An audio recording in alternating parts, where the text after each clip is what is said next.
Le damos gracias a Dios en esta mañana y venimos dispuestos a adorarle a su santo nombre, exaltar su santo nombre y recibir lo que Dios quiere hablarnos en este día. Gracias que hemos venido bien, estamos todos aquí, los que Dios ha traído, y le damos las gracias a Dios por su benevolencia. Vamos a seguir hablando de la ley moral de Dios, esta doctrina tan importante y tan olvidada que es necesario recuperar para la Iglesia del Señor, la Iglesia del siglo XXI. No estamos hablando de las iglesias del primer siglo, sino la Iglesia del siglo XXI, que sigue necesitando la ley moral de Dios como regla de vida, porque para eso Dios la dio, para sus hijos. Vemos que en Romanos 6:14 dice la palabra que ya no estamos bajo la ley, sino bajo la gracia.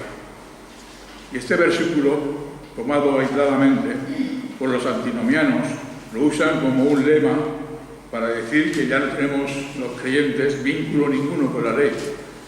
Dicen que ya no estamos bajo la ley, sino bajo la gracia. Por lo tanto, todo aquello que era de la ley ya no tiene para nosotros ninguna vigencia. Y tomando este versículo de una manera aislada puede dar a entender eso. Pero sin embargo, sabemos, como ya hemos dicho estas semanas pasadas, que la ley moral sigue siendo de vigencia para el creyente. Acabo de mencionar que es como una regla de vida, es como una norma de vida para que nosotros sepamos lo que Dios agrada, lo que Dios ordena que obedezcamos y lo que Dios prohíbe que no hagamos. Entonces, esta vinculación que tenemos con la ley, es verdad que en un sentido, bueno, en dos sentidos tienen razón. Vamos a explicarnos. La ley no está vigente para el creyente en dos sentidos. Estos son los que quiero dejar claro para que cuando nos vengan este versículo sepamos a qué se refiere cuando Pablo enseña que ya no estamos bajo la ley sino bajo la gracia. En un sentido es el de la justificación. Los creyentes no hemos sido justificados por obedecer la ley de Dios, ni hemos sido justificados porque la sigamos creyendo y la sigamos cumpliendo. La justificación solo es por la fe en Jesucristo. Por gracia fuimos llamados a salvación y por nuestra fe en el Señor, en el Salvador, es que recibimos la justificación. Es decir, somos declarados justos por Dios. Es una declaración judicial.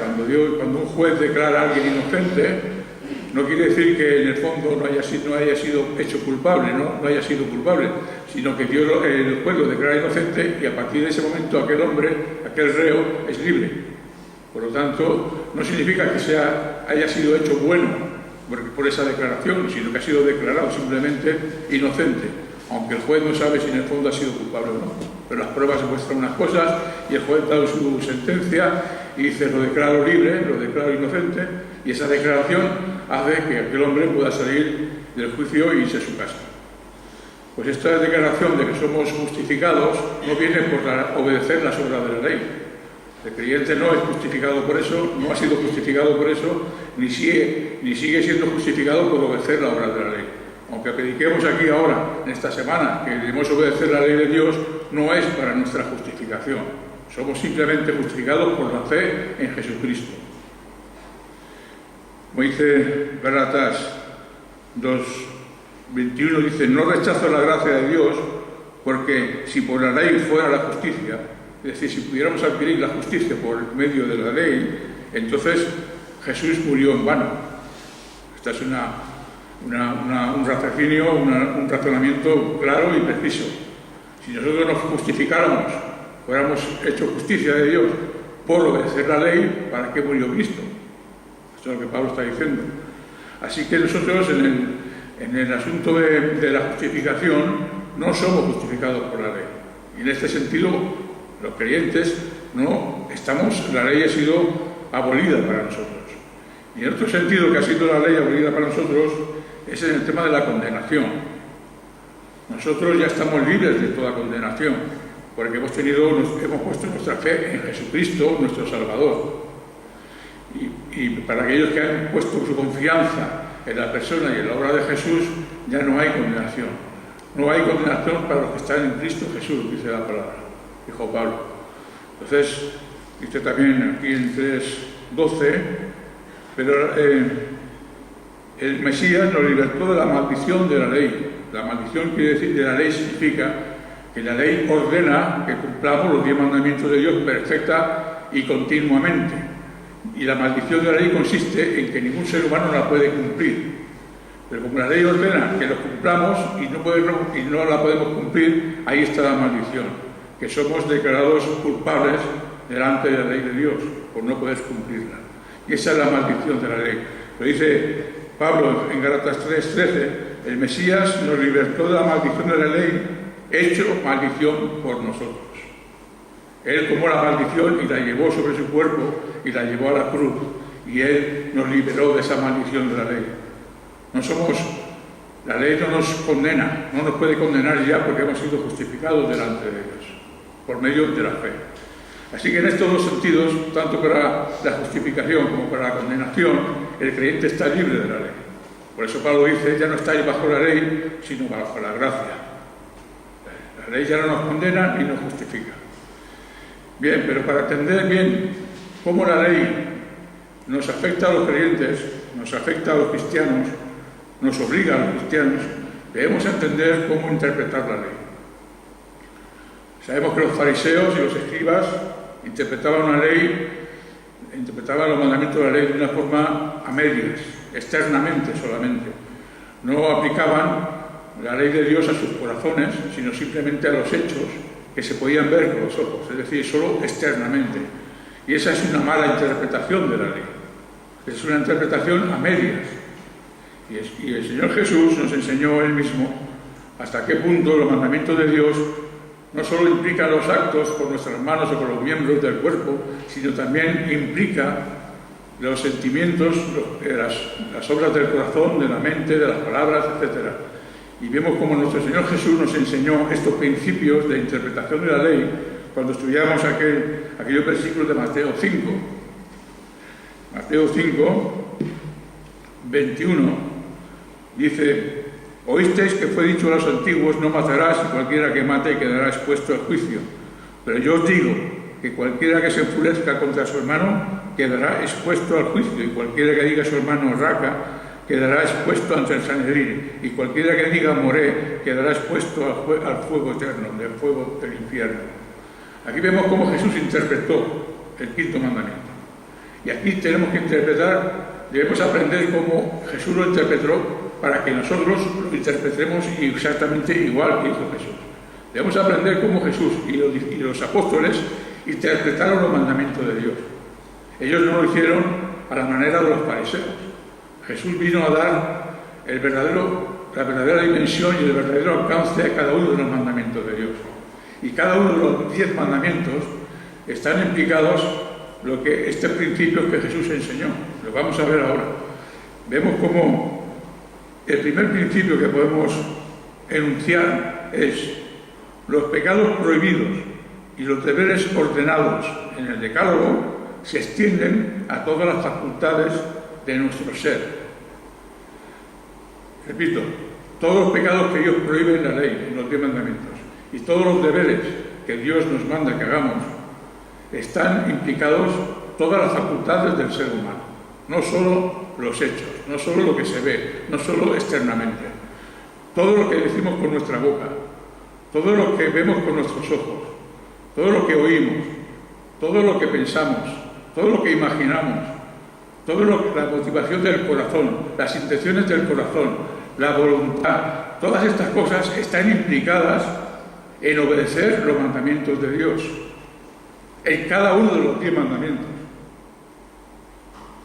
Sabemos que los fariseos decían: no matarás, y con esto ya quedaban tranquilos, ya decían: ya cumplo la ley, porque no lo hacían físicamente. Pero nosotros debemos entender que la verdadera interpretación de la ley es que están involucradas todas las facultades del ser humano en la obediencia a la ley de Dios y en las provisiones de la ley de Dios.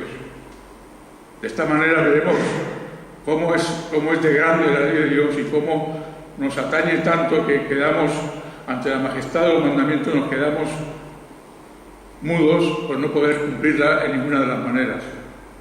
Porque están involucrados, vuelvo a repetir, no solo los actos que hagamos con nuestras manos, sino también lo que pensemos, lo que imaginemos, las intenciones que tengamos, las motivaciones que tengamos, las palabras que decimos, lo que vemos con nuestros ojos. Todo esto está implicado en la obediencia a cada uno de los mandamientos de Dios. Entendemos ahora que es difícil cumplir los mandamientos, que es imposible, no es que sea difícil, es que es imposible, ni para los creyentes y menos para el no creyente, porque cualquier desviación de nuestros sentidos externos o internos hacia la obligación del mandamiento es pecado. Por eso es una transgresión de la ley y por eso no podemos cumplirla. Jesús sí la cumplió, porque en él no hubo ni siquiera un solo pensamiento malo, no hubo en él ni siquiera un rincón de todo su ser donde pudiera albergar cierta desobediencia a algún mandamiento de Dios, ni por acto, ni por palabra, ni por pensamiento, ni por imaginación, ni por intenciones, nada, en él no hubo nada absolutamente que pudiera haber sido una transgresión a la ley de Dios. Pero nosotros no podemos hacer eso. Nosotros siempre estaremos aún, mientras estemos en el cuerpo de carne, mientras estemos en el cuerpo de pecado, aún tenemos esos vestigios de la vieja naturaleza que hace que pequemos, ya sea con los actos, o con los pensamientos, o con las palabras, o con los hechos. Así que todas las facultades del ser humano están implicados en la obediencia a la ley de Dios. Esto nos tiene que llevar a entender que somos incapaces de cumplirla. Y al ver que somos incapaces de cumplirla, nos tiene que llevar a los creyentes a Cristo en busca de ayuda, en busca de perdón. Y tenemos que venir a Cristo diciendo: Señor, yo sé que tu ley es buena, y sé que el mandamiento es justo, santo y bueno, pero yo no puedo cumplirla. Necesito tu gracia, necesito tu misericordia, necesito que me perdones, necesito que tú me des fuerza y valor para hacerlo. Para eso vino Cristo, entre otras cosas, para salvarnos y también para capacitarnos para obedecer la ley de Dios. Él nos dio su Espíritu Santo.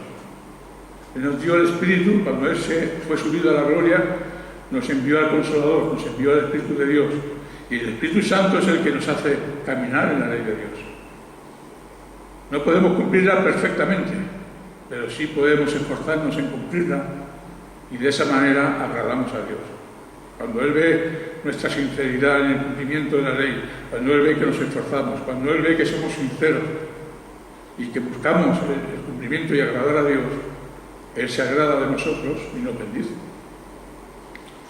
Vemos cómo Jesús nos enseñó estos principios cuando dice que en el sexto mandamiento que cualquiera que se enfurezca, es decir, cualquiera que tenga un sentimiento de ira hacia el prójimo, o cualquiera que diga con sus palabras deshonestas contra el prójimo, ya ha violado el sexto mandamiento, que es no matarás.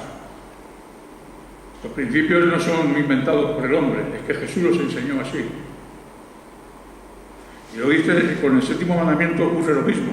Cuando Jesús decía que no adulterarás, Él no solo está refiriéndose al acto físico del adulterio, sino que también está diciendo que los pensamientos pecaminosos, que las miradas lascivas, todo eso también está prohibido por la ley de Dios y también es pecado el transgredirlo.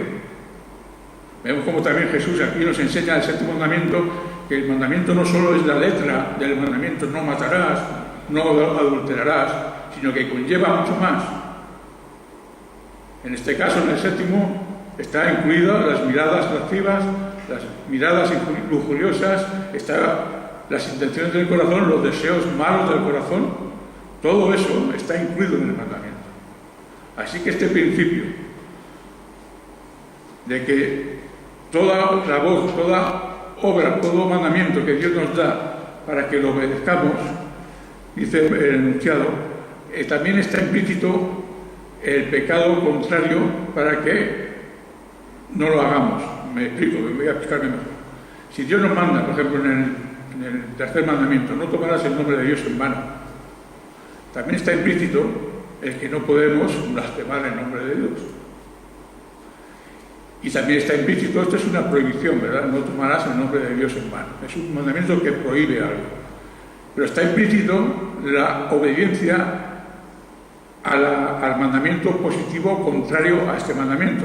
Es decir, que si el mandamiento dice no tomarás el nombre de Dios en vano, estamos obligados a hacer lo contrario, es decir, a exaltar el nombre de Dios. Este es el principio. Lo que nos prohíbe Dios en la ley también conlleva que el deber contrario debamos hacerlo. Cuando dice no matarás, no solamente se conforma el mandamiento a no matar, sino también que debemos procurar el bienestar y la vida del prójimo. Si vamos por la carretera y tenemos un accidente y alguien sale herido, no podemos decir, bueno, yo mientras no lo mate no pasa nada. No, estamos obligados a socorrerle. Estamos obligados a hacer lo contrario a que el mandamiento nos prohíbe. Si dice no matarás, estamos obligados a hacer todo lo posible para salvar la vida de aquella persona. Si el mandamiento dice no adulterarás, o el mandamiento dice no robarás, estamos también obligados a hacer lo contrario, a guardar y a procurar que el prójimo tenga seguridad en lo que tiene y no le sea robado. Y si nosotros sabemos que alguien le va a robar, tenemos que avisarle para que no le sea robado. Es decir, todo lo contrario a lo que el mandamiento nos prohíbe. Este es la primera principio o la primera regla que tenemos para cumplir los mandamientos de Dios. Que todo lo que la ley nos prohíbe, tenemos la obligación de hacer la virtud contraria. Y todo lo que el mandamiento de Dios nos manda a obedecer, tenemos que negar y no hacer lo que el mandamiento contrario, la prohibición contraria. Todo esto lo dijo Jesús, que es el Hijo de Dios encarnado. La marca de un hombre que vive para Dios y que es de Dios consiste en que busca obedecer a la ley de Dios, así como la marca del hombre que es sin Dios y que no conoce a Dios no puede cumplir la ley de ninguna manera y solamente hace que transgredir la ley de Dios en cada momento de cada día de su vida.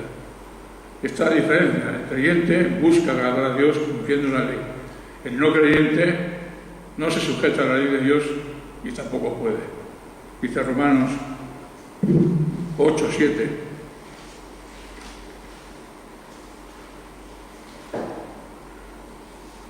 Porque la manera de pensar de la carne es enemistad contra Dios.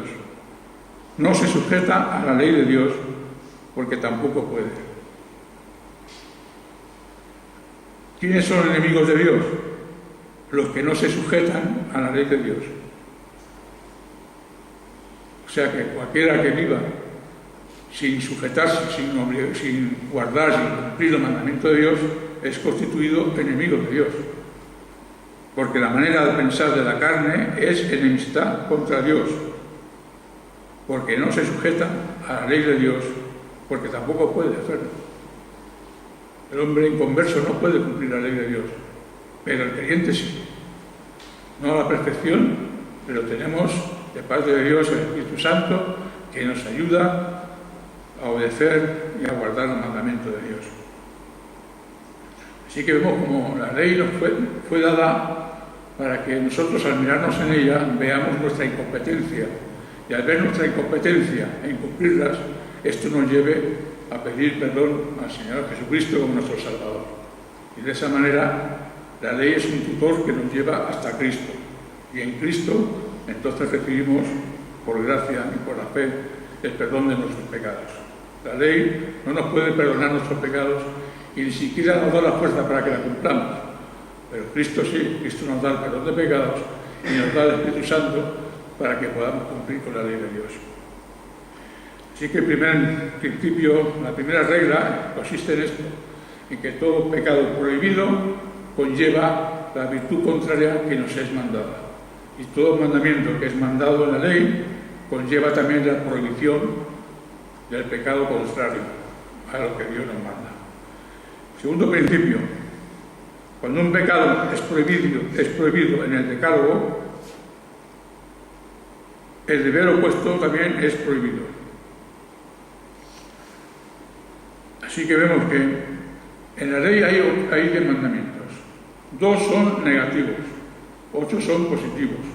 ¿Qué me refiero con positivo o negativo? Positivos son aquellos que Dios nos manda a hacer algo. Negativos son aquellos que Dios nos prohíbe hacer algo. Solo hay dos positivos, que son el cuarto y el quinto. Honra a tu padre y a tu madre, Dios nos manda a hacer eso. Y el quinto, que es el cuarto, que es el acuérdate del día de reposo para santificar. El cuarto y el quinto. Estos dos mandamientos son positivos, todos los demás son negativos, son prohibiciones. No adulteres, no robarás, no matarás, no codiciarás. Entonces, viendo los dos mandamientos positivos, por ejemplo el cuarto, acuérdate del día del Sabbat para santificarlo, vemos que aquí se nos prohíbe hacer lo contrario que este mandamiento nos manda. Si Dios nos ha apartado un día para que sea santificado para el Señor, no podemos hacer lo que queramos en ese día. Hay cosas que están prohibidas hacer en el día de descanso del Señor, en el día que Dios nos ha dado para que le adoremos en una forma especial.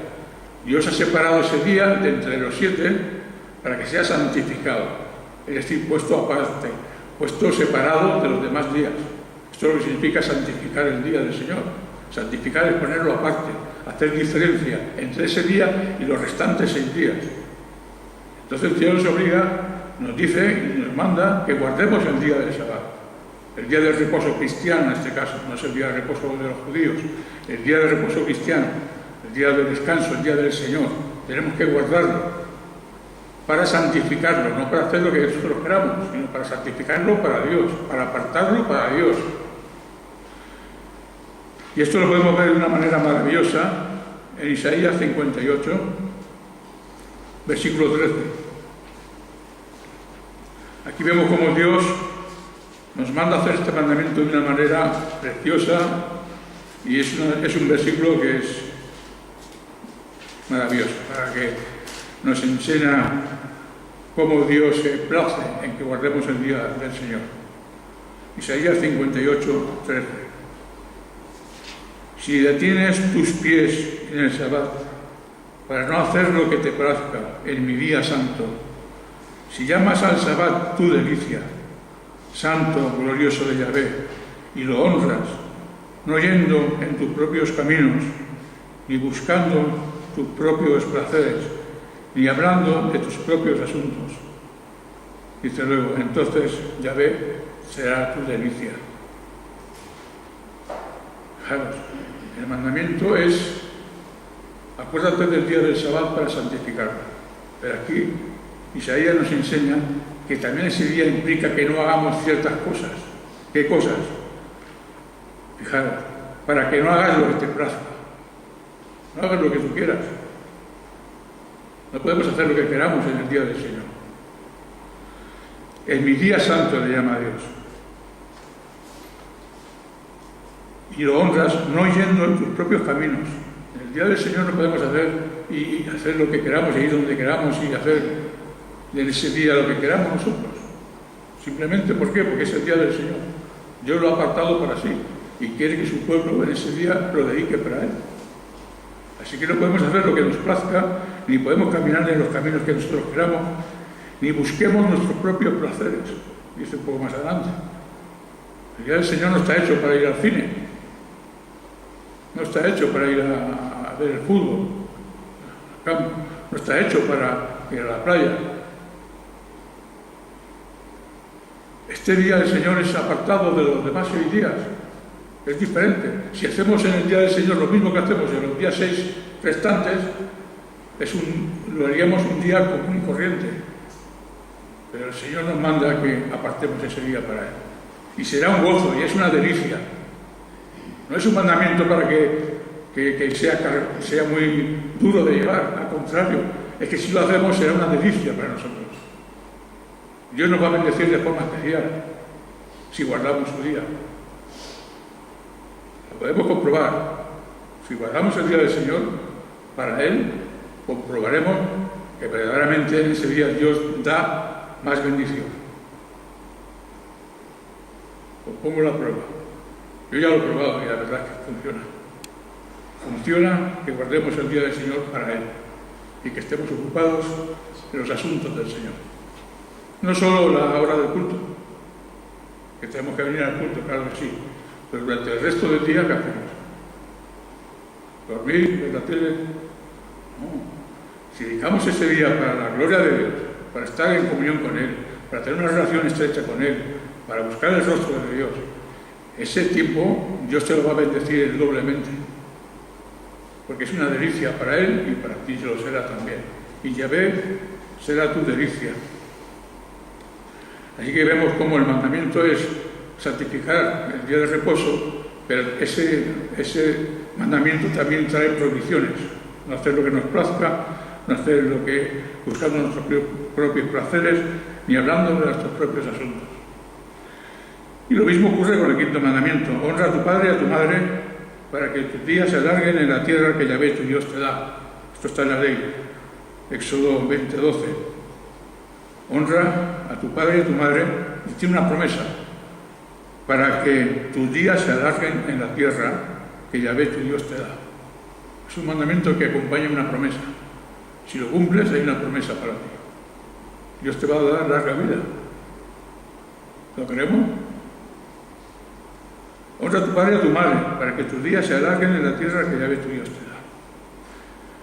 Pablo dice en otro lugar, el quinto mandamiento es el primer mandamiento que tiene promesa. Aquí está. Este es otro mandamiento positivo. Nos manda a hacer algo. Honrar al padre y a la madre. No nos prohíbe nada, nos manda a hacer algo. Pero Jesús, en Mateo 15:2, Mateo 15:2, fijaros cómo interpreta este mandamiento. Porque tenemos que aprender cómo lo interpretaba Jesús para interpretarlo a nosotros también. Debemos de aprender de Él y de los apóstoles en cómo interpretaban los mandamientos de Dios.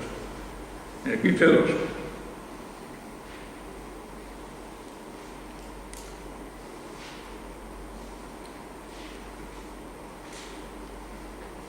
Los escribas se acercaron a Jesús y le preguntaron: ¿por qué tus discípulos quebrantan la tradición de los ancianos?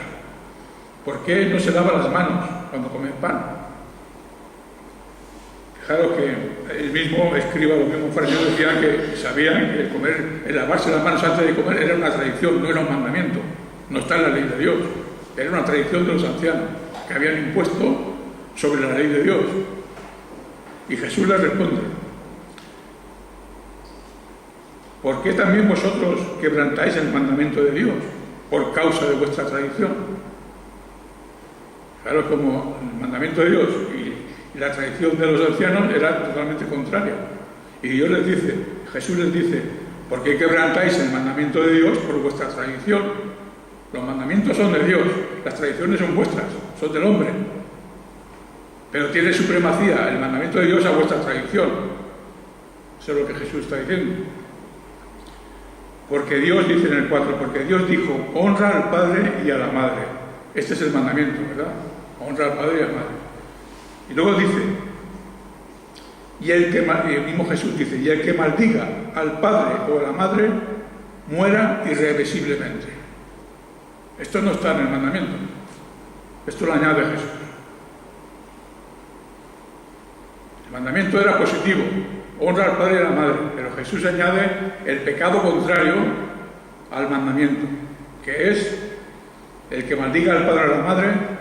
¿Y la cuál es la consecuencia? Que muera irreversiblemente. O sea, que vemos cómo Jesús toma el mandamiento positivo y lo une a un mandamiento negativo. ¿Por qué? Porque todos los mandamientos que nos ordenan hacer algo, también va implícito el pecado, que el mandamiento contrario, el pecado contrario, está prohibido también. Debemos honrar y no debemos maldecir al padre y a la madre. Cuando Dios nos manda a hacer algo, también prohíbe hacer lo contrario. Y cuando Dios nos prohíbe hacer algo, también nos manda a hacer lo contrario, lo opuesto. O sea que esta es una manera de interpretar los 10 mandamientos. Y esto es válido para todos los mandamientos. Jesús tomó el ejemplo de honrar al padre y a la madre, pero esto es válido para los 10 mandamientos. Es como Jesús interpretó el mandamiento. Y así debemos interpretarlo nosotros, la Iglesia del Señor, sabiendo que cuando un enunciado de la ley de los mandamientos del Decálogo nos da una prohibición, también está implícito la obediencia opuesta a la prohibición. El deber opuesto a la prohibición. Así, pero fíjate de dónde sacó Jesús el que maldiga al padre o a la madre muera irreversiblemente. Él no se lo inventó, eso estaba en Éxodo 21, 17. Éxodo 21, 17.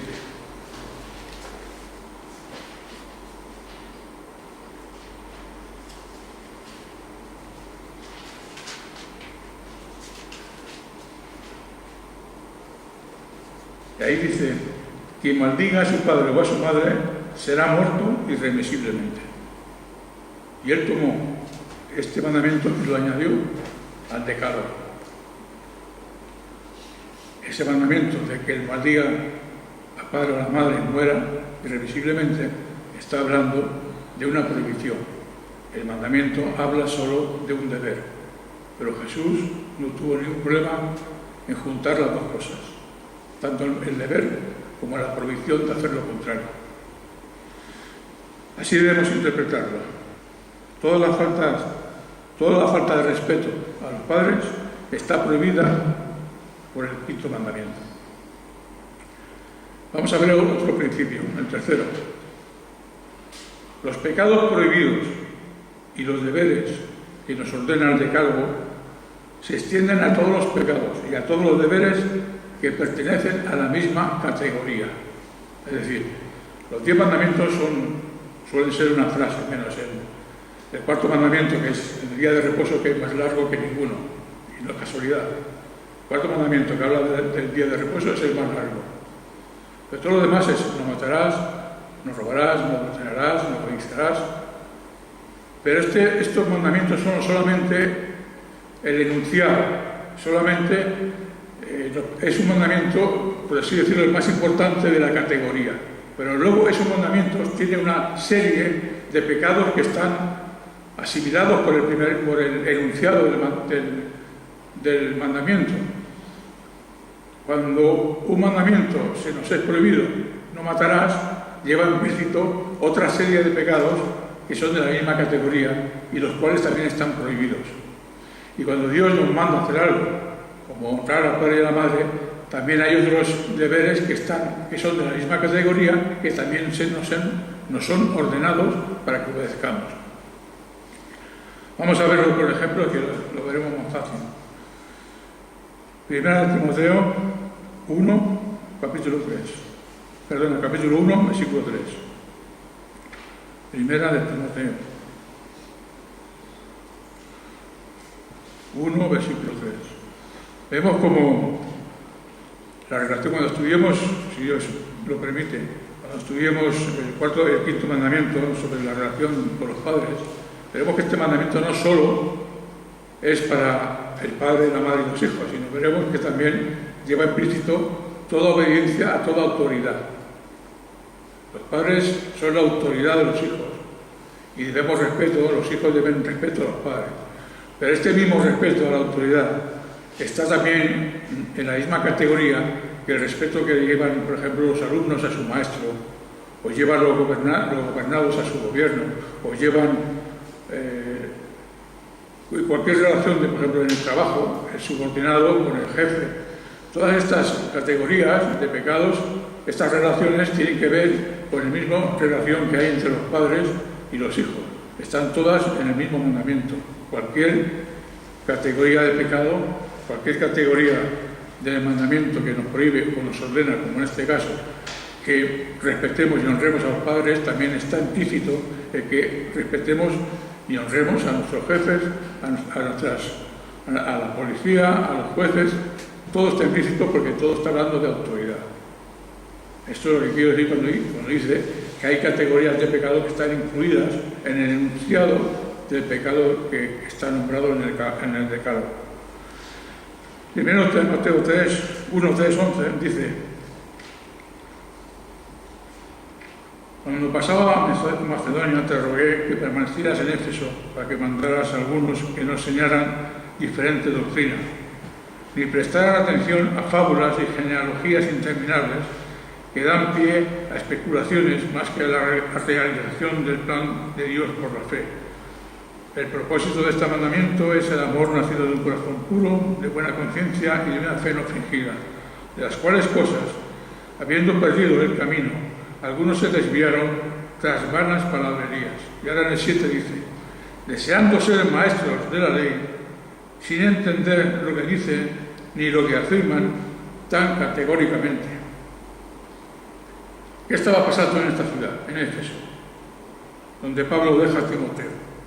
¿Qué estaba pasando? Bueno, pues había levantado falsos maestros, dice en el 7, maestros de la ley, maestros que decían que eran de la ley de Dios. Y sin embargo, dice Pablo, que estos maestros de la ley no sabían ni lo que decían. Dice, sin entender lo que ellos dicen ni que afirman tan categóricamente. ¿Por qué estos maestros falsos de la ley decían cosas que no entendían y la decían de esa manera tan categórica? Por una razón, porque ellos tenían la ley de Dios y no miraban en ella la función de la ley, que es revelar el pecado.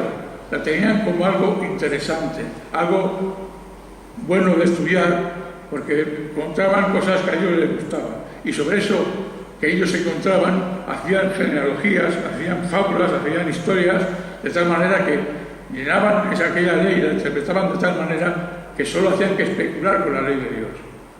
Pero no dejaban que la ley de Dios entrara en sus corazones y vieran lo que es el sentido de la ley para revelar sus pecados.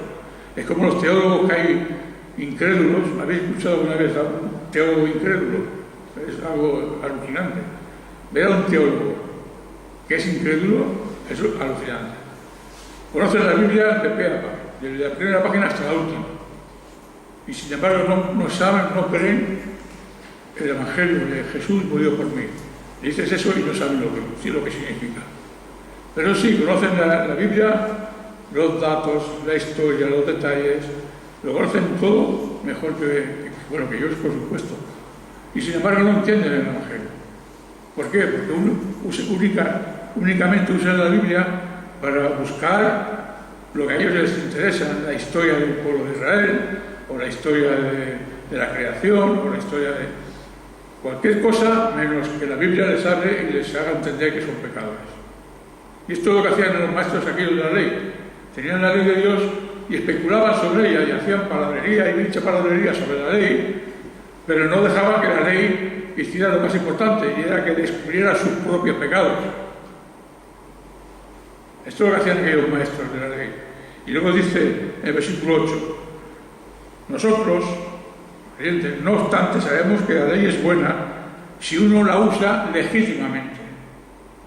Aquellos maestros de la ley no usaban la ley legítimamente, la estaban usando mal, porque no veían en ella nada que les pudiera beneficiar, no veían nada que pudiera entender que eran pecadores por la ley, sino que ellos mismos simplemente lo que hacían era especular y especular y especular, hacer fábulas y genealogías y muchas palabras, y tenían el camino torcido, pero no veían en la ley lo principal, que era descubrir su pecado. Y estaban usando la ley ilegítimamente, mal.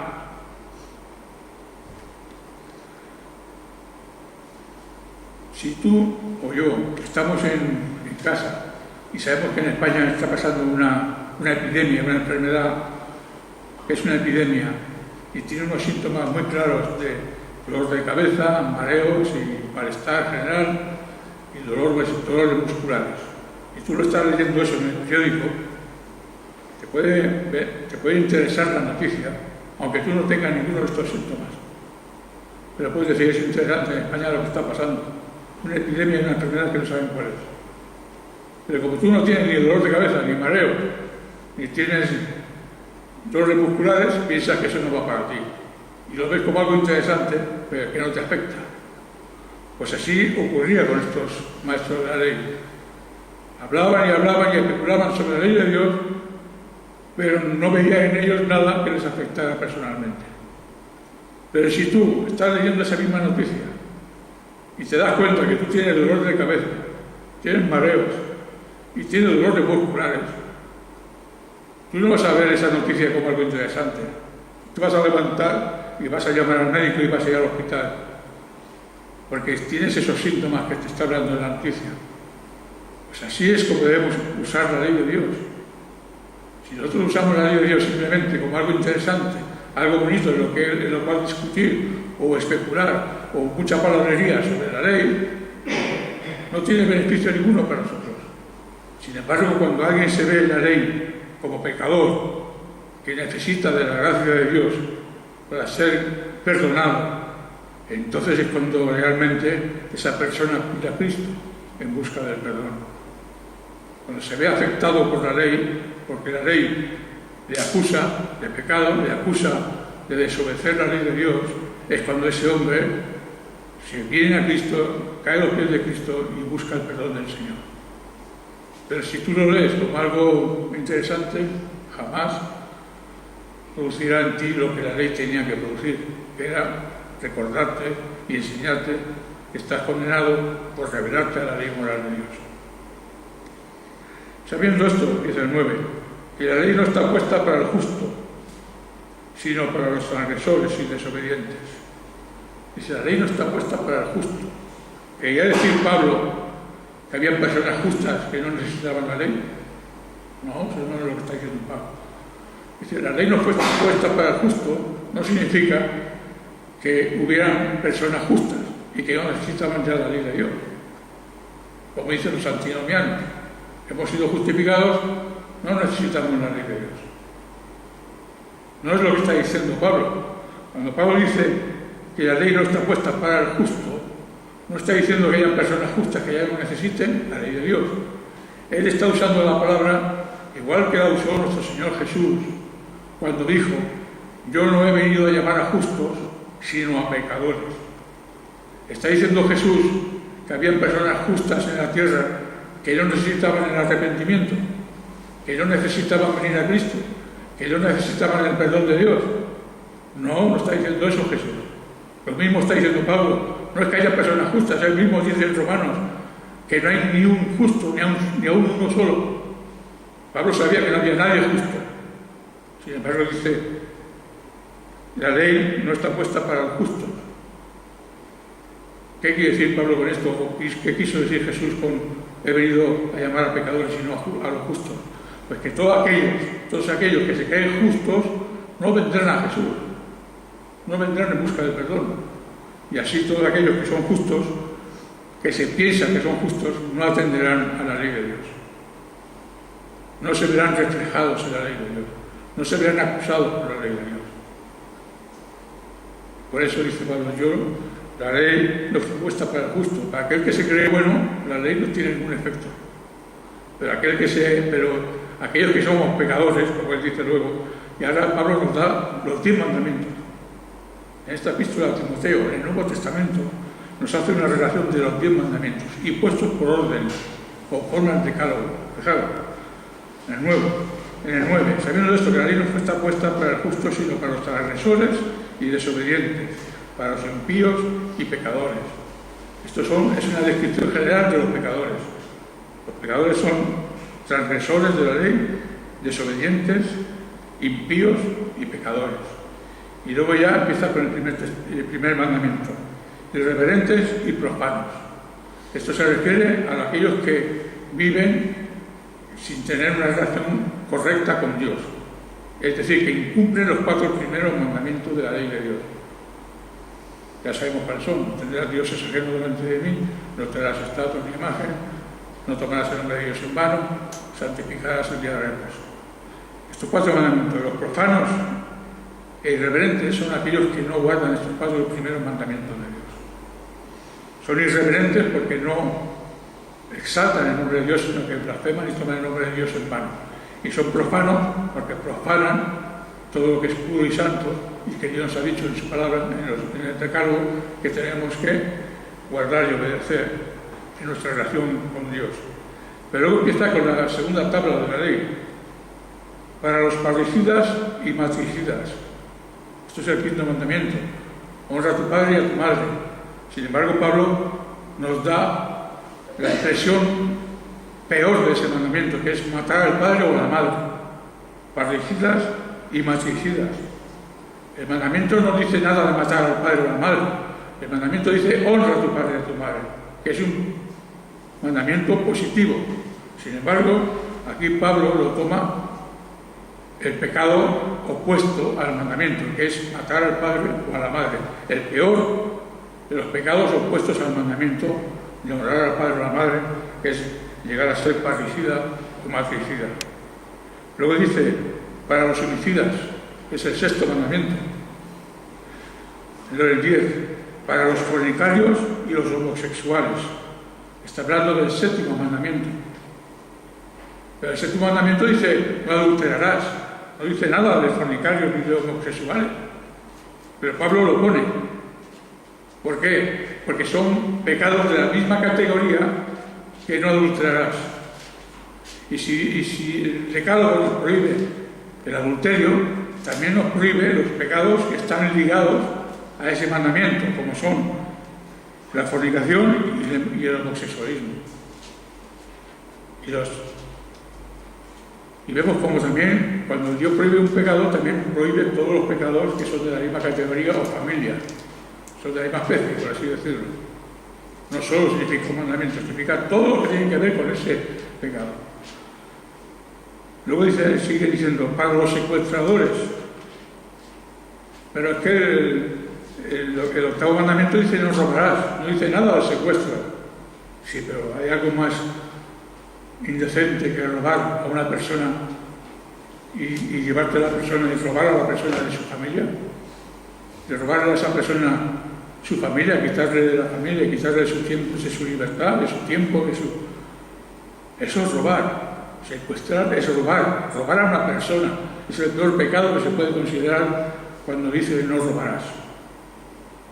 Pero Pablo es que el mandamiento dice no robarás, y tú dices no secuestrarás, pero está implicado. Es de la misma categoría que no robar. Y si Dios nos prohíbe no robar, también nos prohíbe no secuestrar, o sea, secuestrar.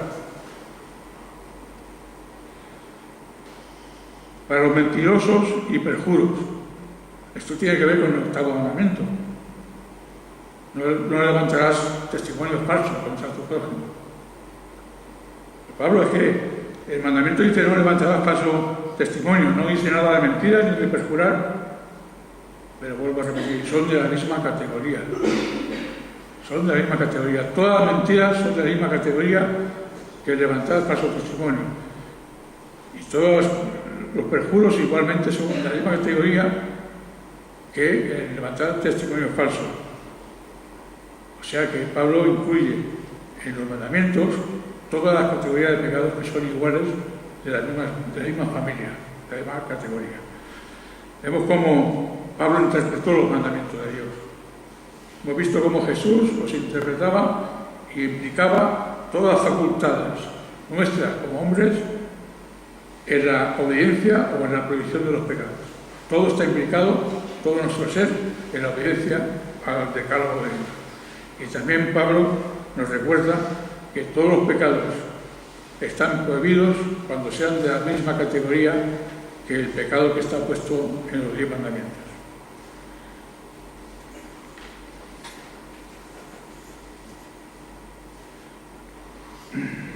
Vamos a ver qué dice Colosenses 3.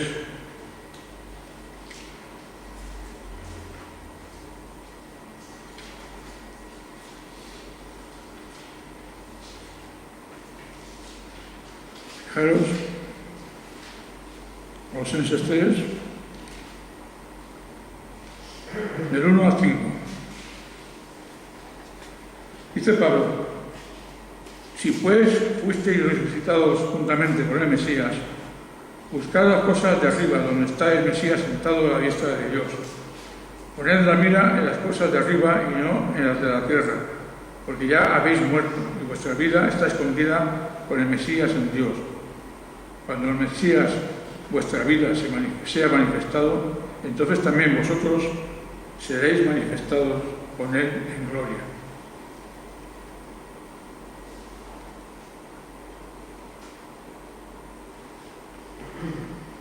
Pablo está diciendo que ya hemos sido resucitados con el Mesías, con Cristo. Ya hemos sido resucitados. Que ya estamos sentados con el Mesías en los lugares celestiales.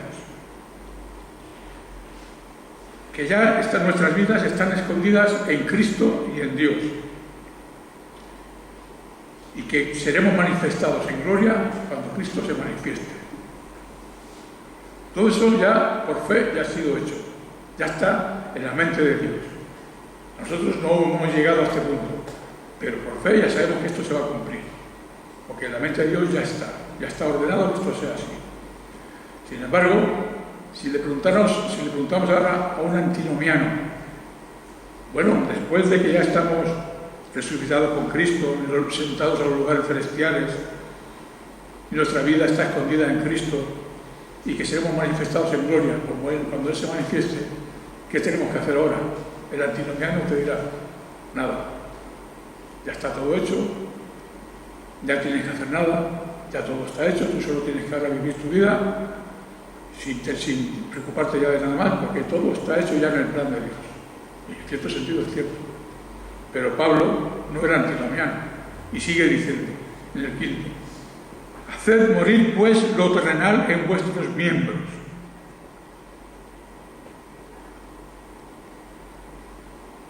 Fornicación, impureza, pasión desordenada, malos deseos y la avaricia, que es idolatría. Haced morir lo terrenal en vuestros miembros. Pablo no dice, ya está todo hecho, ahora ya tranquilo, ahora ya podéis vivir como queráis. No, él va a citar ahora unos mandamientos que son de la ley de Dios. Más concretamente el del 7: fornicación, impureza, pasión desordenada y deseo malo, que es los malos deseos. Nos da 4 palabras para el mismo mandamiento: no adulterarás. Y Pablo nos está enseñando lo mismo que decíamos, que el mandamiento de no adulterarás también conlleva la fornicación, la impureza, la pasión desordenada y los malos deseos. Todos estos pecados también están incluidos en el mandamiento de no adulterarás. Porque todos los pecados de la misma categoría que el mandamiento principal están también prohibidos u obligados si son deberes. Todo lo que es impureza sexual está prohibido. Y luego sigue diciendo, y la avaricia, que es idolatría. ¿Contra qué mandamiento va la avaricia? Contra el primero. Es idolatría. No tendrás dioses ajenos delante de mí. Es un ídolo. Y Pablo no dice, porque la avaricia es parecida o semejante a la idolatría. No, dice, la avaricia es idolatría. Y sabemos que el primer mandamiento dice, no habla de la avaricia, simplemente dice, no tendrás dioses ajenos delante de mí. Pero Pablo incluye la idolatría en ese primer mandamiento. ¿Por qué? Porque forma parte de la misma categoría que el tener ídolos de cualquier tipo delante de Dios. Y Pablo llama a la idolatría, a la avaricia le llama idolatría. Así que entendemos que Jesús y el apóstol Pablo en este caso interpretaban la ley de Dios de la manera correcta.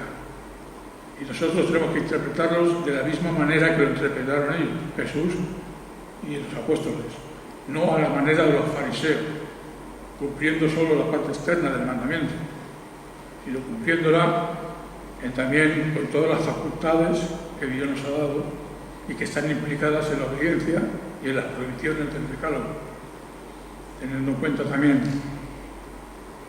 que todos los pecados que son de la misma categoría que el enunciado principal también están prohibidos u ordenados para que vivamos conforme a la ley de Dios. Esto nos tiene que llevar a 2 cosas para acabar. En primer lugar, que necesitamos la gracia de Dios para ser salvos. No hay otra manera de que podamos ser salvos nada más que por la gracia de Dios. Si ningún ser humano puede cumplir todas estas cosas. Ningún ser humano, de ningún tiempo, ni antes de la ley ni después de la ley. Nadie, ni antes de la venida de Cristo ni después de la venida de Cristo. La ley sigue siendo la misma, la ley sigue estando ahí y ningún ser humano la puede cumplir. Por todo lo que hemos visto. Si solo fuera externamente, aún podríamos decir como los fariseos, que somos irreprensibles, porque no matamos, porque no robamos. Pero cuando entendemos que están implicadas tantas cosas en los mandamientos y en las prohibiciones, no hay escapatoria La ley nos encierra de tal manera que la única salida es Cristo. Y tenemos que venir a Él. Y aún siendo creyentes, la ley nos enseña que somos siguiendo pecadores. Seguimos siendo pecadores y que seguimos necesitando de la gracia de Dios para perseverar en la fe. No estamos en la fe porque nosotros seamos muy espirituales, sino porque la gracia de Dios está con nosotros. Esta es la segunda aplicación, que necesitamos de la gracia de Dios para ser santos, no solamente para ser salvos, sino también para ser santos. Nosotros podemos cumplir la ley de Dios por la gracia de Dios, porque Dios está con nosotros y Cristo nos ha capacitado para hacerlo. Nos ha dado su Espíritu Santo para que podamos andar en los caminos del Señor en su voluntad revelada en los 10 mandamientos. Y podemos cumplirlos porque el Espíritu Santo está con nosotros. Esa es. Para acabar, 1 Corintios 5:10, no hace falta que lo busquéis si no queréis, pero por la gracia de Dios soy lo que soy, dijo Pablo. Por la gracia de Dios soy lo que soy.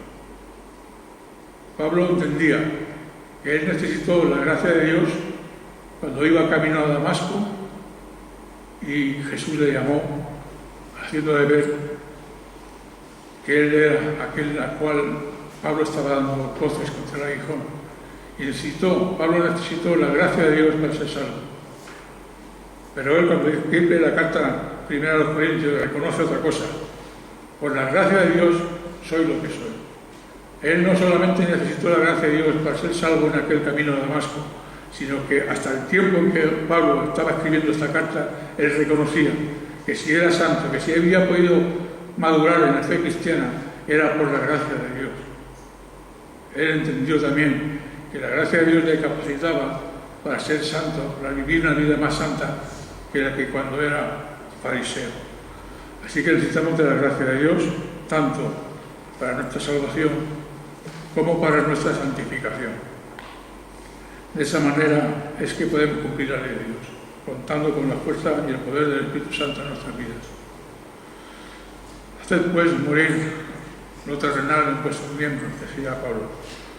Y eso se trata de la santificación, obedecer los mandamientos de Dios con la ayuda del poder del Espíritu Santo. Hasta la semana que viene.